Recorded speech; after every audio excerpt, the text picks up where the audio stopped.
Саламатсыздар, урматтуу Чалкан медиа каналынын көрөрмандары, өлкөбүздө алынган акыркы сааттагы жаңылыктар менен сиздерди тааныштырабыз. Биздин каналга катталып, ой пикирлериңиздер менен бөлүшүңүздөр.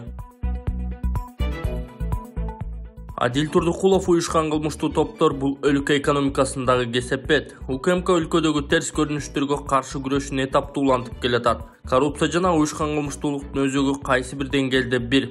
Коррупция гүлдөгөн өлкөдө уюшкан кылмыштуу топтордун таасири өсөт. Уюшкан кылмыштуулук менен күрөшүү үчүн алгач коррупциянын тамырын кыркуу керек. Мындай пикирин медиа эксперт Адил Турдукулов билдирди. Учурда уюшкан кылмыштуулукка каршы күрөш тууралуу сөз болгондо айрымдар Камчыбек Ташиевке карата эмнеге кызматка жаңы киришкенин деле Матраимовдун, Көлбаевдин аракетин токтоткон эмес, эмнеге ошол убакта камап салбаган деген сындарды айтышууда. Мен ага жүйөлүү себеп бар болушу керек деп ойлойм. Жаңы ишке киришкенде абал башкача болчу. Азыр күч топтоду, ресурстарды топтоду. Ошону пайдаланып катуу күрөш баштады. Баңгизат трафиги, Кытайдан болгон аткезчилик азайса, бул күрөштүн жыйынтыгы ошол болот. Эгерде Матраимов Көлбаевдин ордуна башка келип, ошол эле укук коргоо органдарын тейлеген адамдар көзөмөлдөп калса, анда күрөштүн маңызы жок болуп калат, деди Турдукулов. Акыркы учурда уюшкан кылмыштуулукка каршы күрөштүн алкагында Крим дүйнө менен кол үзгөнүн жарыялаган бир нече адамдар коомчулукка билдирүү жасашты. Андан тышкары уюшкан кылмыштуу топтордун көптөгөн мүчөлөрү камакка алынды. Мындан улам Кыргызстан уюшкан кылмыштуу топторго белчесинен батып калганы белгилүү болду. Адил Турдукулов көмүскө экономиканын жогорулашы уюшкан кылмыштуулукту арбытып, Крим дүйнө өкүлдөрүнүн өлкөнүн саясатына, экономикасына болгон таасирин калыңдатты деп эсептейт. Ошондуктан уюшкан кылмыштуу топтун өлкө экономикасынын кесепети деп кабыл алууга болот. Өлкөдө көмүскө экономиканын көрсөткүчү канчалык көп болсо, сөзсүз түрдө криминалдын саясатка, экономикага кийлигишүүсү да сөзсүз чоң болот. Жогоруда айтылгандай, аткезчилик жоюлса, фискалдаштыруу маселеси жайына келсе, уюшкан кылмыштуу топтун таасири азаят деген Турдукулов коррупция жана уюшкан кылмыштуулукка каршы күрөштүн куйрук улаш баратканы дыкаат ойлонулган туура багыт экенин белгиледи. Эске салсак, УКМК төрагасы Камчыбек Ташиев уюшкан кылмыштуу топтор Крим дүйнөнүн өкүлдөрү менен байланышы бар бардык мамлекеттик кызматкерлер, депутаттар тазаланаарын билдирген. Мен тирүү көздө мамлекетке каршы жасалган бир дагы ишке жол бербейм. Ким болсо дагы мыйзам алдында бирдей. Кылмыш өкүлдөрү менен кайсы бир операция жасап, ал турмак чогуу чай ичкен чиновниктер токтоосуз кызматынан кетет, деген ал. Урматтуу Москвадагы мекендештер, Кыргызстанга жүк салууну каалап, бирок кимден жиберүүнү ойлонуп жаткан болсоңуз, биз сиздерге ишенимдүү ишкерди сунуштайбыз. Бул ишкердин аты жөнү Зайырбек Маматкаримов. 12 жылдан бери иш алып барган командасы сиздин аманатка кыянатты кылышпайт. Кыргызстанга салган жүгүңүздү күндүн аптабына же кыштын ызгаарына калтырбастан атайын жүк сактоочу кампасы Бишкек шаары Профсоюз көчөсү 38/1 дарегинде жайгашкан. Жүктү Москванын бардык жеринен өздөрү алып кетет. Алган жүктү Кыргызстандын 7 дубанына жеткирүүнү да кепилдешет. Кыргызстанга жумасына 2 машина жиберилет. Жүк баасы көлөмүнө жараша 500 рубльдан өйдө баланат. Дареги Нижегородское метросу, Перовское шоссе 9, строение 7. Байланыш номерлери +7 926 788 70 70. +7 929 624 63 64. Кыргызстан жакшы коргондо Таркович Оман менен болгон оюн тууралуу. Кыргызстандын курама командасы мыкты коргон алды. Мындай мүнөздө менен Кыргызстандын футбол боюнча курама командасынын машыктыруучусу Оман менен болгон беттеш туурасында айтып жатып билдирди. Ал өзү жетектеген команда менен сыймыктанаарын да кошумчалады. Командабыз менен сыймыктанам. Оман фаворит команда. Бизде даярдыктар жакшы болду. Командадагы оюнчулар бири-бирин жакшы түшүнүп, тактикаларын биле баштады, деди машыктыруучу. Кыргызстандагы акшумкарлар Омандын курама командасы менен беттешип, аларды 1-0 эсебинде жеңип алды. Атаандаштардын дарбазасына топту экинчи тайм башталгандан көп өтпөй Одилжон Абдурахманов киргизген. Бишкек шаарында Кыргызстандын 2026 жылы боло турган дүйнө чемпионатына тандоо турунун алкагында экинчи беттеши болду. Алдыда эми Тайвань командасы менен күч сынашышат. Буга чейин акшумкарлар Малайзиянын футболчулары менен алардын оюн талаасында кездешип 4-3 эсебинде жеңилип калган. Жогорку Кеңеш оңдулдуу унаалар менен иштөө мөөнөтүн узартуудан баш тартты. Парламент оңдулдуу унаалар менен такси кызматында иштөөгө уруксат берүү мөөнөтүн узартуу демилгесин четке какты. Депутат Дастан Бекешев баштаган депутаттар мыйзам долбоорун иштеп чыккан. Алар 2030 жылга чейин тыюу салбай турууну демилгелешкен. Оңдулдуу унааларды коммерциялык багытта айдоого тыюу салуу жөнүндө ченем 3 жылдан бери күчүндө болсо да иш жүзүндө аткарылган жок. Себеби коронавирус инфекциясынын жайылгандыгына байланыштуу аткаруу мүмкүн болгон эмес. Ошондой эле тыюу салуу аткарылбаган жасалган учурда жоопкерчилик жок. Элдин социалдык экономикалык абалы жакшырган жок жана тыюу салуу жумушсуздардын санын көбөйтүшү мүмкүн деп жазылган маалыматтык негиздемесинде. Натыйжада эл өкүлдөрүнүн көбү бул мыйзам долбооруна каршы чыгып, биринчи окуудан четке кагышты. Ассаламу алейкум, кыргыз элим. Мага жардам бериңиздерчи. Мен да башка балдардай болуп школго баргым келатат. Урматтуу кыргыз элим, мен Элхан апасы сиздерден кайрымдуулук кылып жардам сурап жатканым себеби 4 этаптуу операциясы өттү. Мындан аркы дагы 4 этаптуу операциясына жардам сурайм. Азыр Элханчиктин акыбалы орто, дем алышы кыйын, мектепке баргысы келет. Сиздерден өтүнүп суранабыз. Дагы деле болсо кайдыгер карабайт деп ойлойм, сиздерден жардам берип коюңуздарды суранабыз. Кайрылуубузда картада болотбек деп чыгат. Бул туура так маалымат. Кайрылсаңыздар болот. Акаевдин туулган күнү Алматыда жогорку деңгээлде белгиленди. 10 ноябрда Аскар Акаев 79 жашка толду. Бул күндүн урматына атайын Алматыга чакырылганы боюнча кабар алдык. Кала башчысы Эрболот Досаев Аль-Фараби атындагы Казак мамлекеттик университетинин ректору Жансейит Түймебаев баштаган казактын тың чыкмалары жылуу тосуп алышып, дастаркон жайышып, өзгөчө маанай тартуулашыптыр. Бишкектен саясатчы Бекболот Талгарбеков да барып көңүлдүү кеченин сыйлуу конок болгонун эшиттик. Кыргызстандын туңгуч президенти даңктуу инсан катары бааланып, өздүк майрам менен Путиндин Токаевдин жакын адамдары куттукташып, жогорку деңгээлде мамиле кылышканы жөн жерден эместир. Акаев кымыш өлкөлөрүндө бийик абройго татып батса, Баймоңой Аль-Фараби университетинде лекция окуса, казактар билимин алууга умтулушуп, баалап жатышканын карагылачы. Кыргыздын билермандары колдо бар алтындын баркы жок дегендей кайдыгер карашып, чейрек кылымдан кийин ойгонушабы деп жазган Арбакейжи сайты.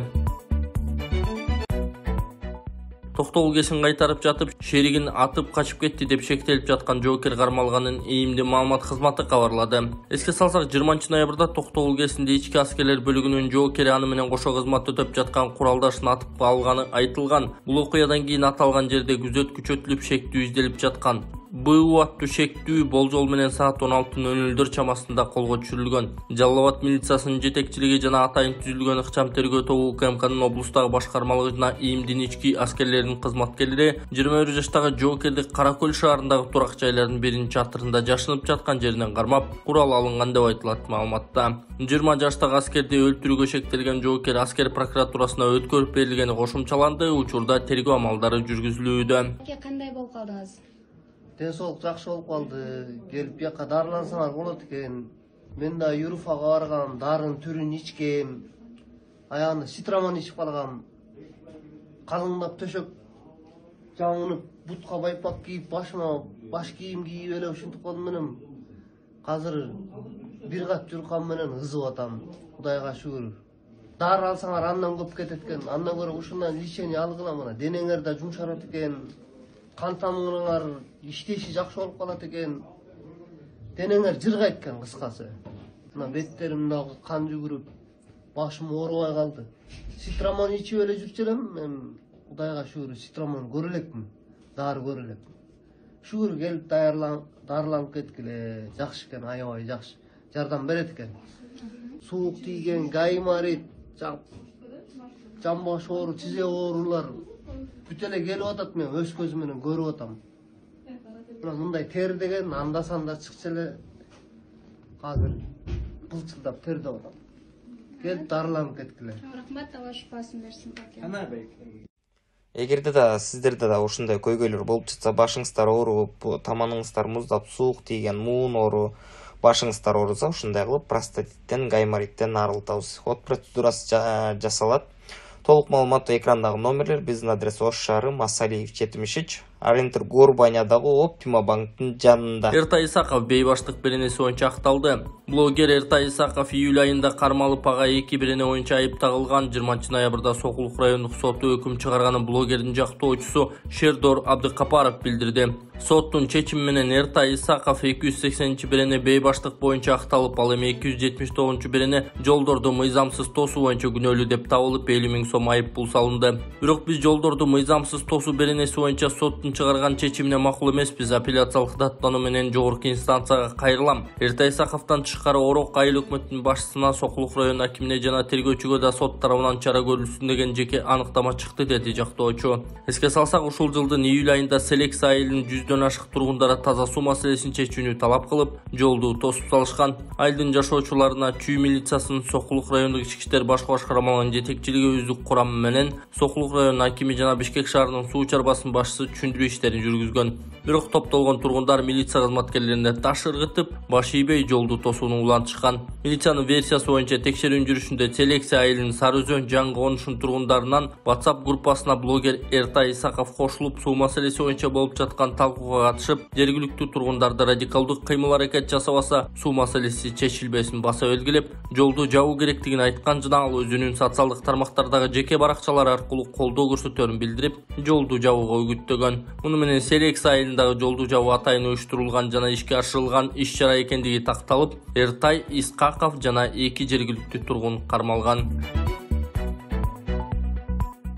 Өзгөндө Бычылды деген кишинин абалы жакшырууда. Өзгөн район Куршап айылында Бычылды деген 44 жаштагы кишиге операция жасалган. 22 ноябрга карата бейтаптын абалы тууралуу Ош облустук аралык биргелешкен клиникалык ооруканасынан маалымат беришти. Бүгүнкү күнгө карата бейтаптын абалы туруктуу, канааттандырарлык, күнгө жакшырууда, керектүү жардамдын баары берилип жатат. Азырынча бөлүмдө дарылануу суланат, дешти ооруканадан. Белгилей кетсек, 13 ноябрда саат 22:00 чамасында Куршап айылынын 44 жаштагы КШ аттуу тургуну 44 жаштагы ЭТ деген айылдашын үйүнө чакырган. Ортодо өз ара пикир келишпестик жаралып, үй ээси айылдашына бычак менен жаракат келтирип, электр мамыга жип менен байлап койгон. 14 ноябрга караган жабырлануучу аймактык ооруканага түшкөн. Ага чукул операция жасалган. Бул окуядан кийин шектүүнүн жубайы кайрылуу жасап, 5 айдан бери Орусияда жүргөнүн, жабырлануучу менен жолдошунун кандай байланышы бар экенин айтып берген.